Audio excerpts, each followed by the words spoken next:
ഗണേശ് ചതുർത്ഥി. വിനായക ചവിതി ജീവിതത്തിലെ തടസ്സങ്ങൾ മാറ്റി ഐശ്വര്യം നൽകുന്ന ആരാധന. ജീവിതപ്പേണത്തിന്റെ ഓരോ മുഖത്തും നമ്മൾ കാണുന്നത് ഓരോ തടസ്സങ്ങളാണ്. എന്നാൽ ആ തടസ്സങ്ങൾ തന്നെയാണ് നമ്മെ ശക്തരാക്കുകയും മുന്നോട്ടു നയിക്കുകയും ചെയ്യുന്നത് എന്ന് ഓർമ്മപ്പെടുത്തുന്ന ദൈവിക ശക്തി. എല്ലാ തടസ്സങ്ങളെയും നീക്കുന്നവൻ, ജ്ഞാനത്തിന്റെയും ഐശ്വര്യത്തിന്റെയും ദേവൻ. അങ്ങനെയാണ് ആദ്യം ആരാധിക്കപ്പെടുന്നത്. വിനായക ചവിതി അഥവാ ഗണേശ ചതുർത്ഥി. ചാന്ദ്രമാസമായ ഭാദ്രപദത്തിലെ ശുക്ലപക്ഷത്തിലെ ചതുർത്ഥി തിഥിയാണ് ഈ ഉത്സവദിനം. ശുഭമായ ഒരു ദിവസം. ഈ ദിവസം പരമശിവനും പാർവതിയുമായി ബന്ധപ്പെട്ട പുരാണകഥ പറയാനും ഭക്തിയോടെ ഓർക്കാനും വളരെ പുണ്യമുള്ളതാണ്. ഈ ദിവസം ഭക്തിയോടെ വിനായകനെ ആരാധിക്കുന്നവർക്ക് ജീവിതത്തിലെ എല്ലാ തടസ്സങ്ങളും നീങ്ങി ജ്ഞാനവും സമ്പത്തും ലഭിക്കുമെന്നാണ് വിശ്വാസം.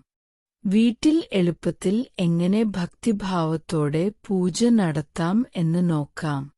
ആദ്യം ശുദ്ധമായ ഒരു സ്ഥലം തിരഞ്ഞെടുക്കുക. ഒരു ചെറിയ പീഠത്തിൽ ഗണപതിയുടെ പ്രതിമ വെക്കുക. സ്നാനം കഴിഞ്ഞ് ശുദ്ധമായ വസ്ത്രം ധരിക്കുക. ഗണപതിയെ ആവാഹിച്ച് ജലം, ക്ഷീരം, തേൻ, യോഗർ എന്നിവ കൊണ്ട് സ്നാനം ചെയ്യിച്ച് ശുദ്ധി കലർന്ന വസ്ത്രം അലങ്കരിക്കുക.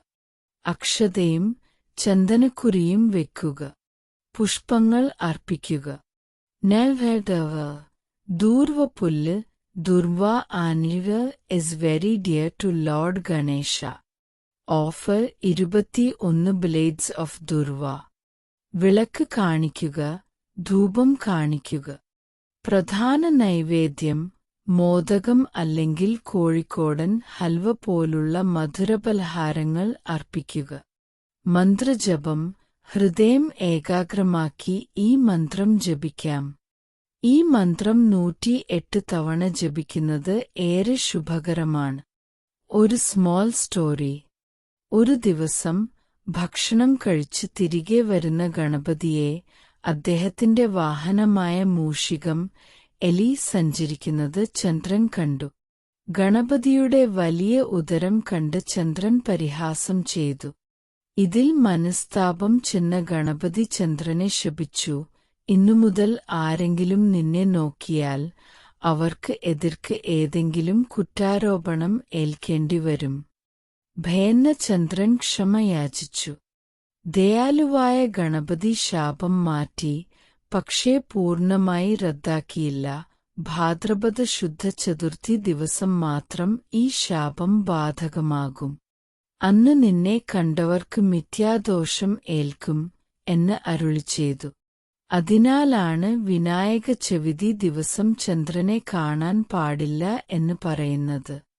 ജീവിതം എന്ന യാത്രയിൽ ഓരോ പുതിയ ആരംഭത്തിനും മുൻപിൽ നിൽക്കുന്നവൻ നമ്മുടെ വിനായകൻ. അദ്ദേഹത്തിന്റെ ഈ ജന്മോത്സവദിനം നമ്മുടെ ഹൃദയത്തിൽ ഒരു പുതിയ ആശയും ധൈര്യവും ഉണർത്തട്ടെ. വകതിരിവില്ലാത്ത ഐശ്വര്യം. അറിവിന്റെ ജ്യോതിസ്. ജീവിതത്തിന്റെ എല്ലാ തടസ്സങ്ങളിൽ നിന്നുള്ള മോചനം. ഈ വിനായക ചവിതിയുടെ പരിശുദ്ധ അവസരത്തിൽ നമ്മളെല്ലാവരിലേക്കും ഗണപതിയുടെ അനുഗ്രഹം ഉണ്ടായിരിക്കട്ടെ. ഓം ഗണാനാം ത്വാ ഗണപതിഗും ഹവാംഹേ. ഓം ശാന്തി ശാന്തി ശാന്തി. നിങ്ങളുടെ ഭക്തിയുടെ ഒരു സ്മോൾ പാർട്ട് ആയതിന് നന്ദി. ദയവായി ലൈക്ക് ചെയ്ത് ഷെയർ ചെയ്യുക. മറ്റ് സ്പിരിച്വൽ ടോപ്പിക്സ് നിങ്ങൾക്ക് റിക്വയർഡ് ആണെങ്കിൽ കമന്റ് ചെയ്യുക. സബ്സ്ക്രൈബ് ബട്ടണിൽ ക്ലിക്ക് ചെയ്യാൻ മറക്കരുതേ. വീണ്ടും വരാം ഒരു പുതിയ വിഷയത്തോടെ. നമസ്കാരം.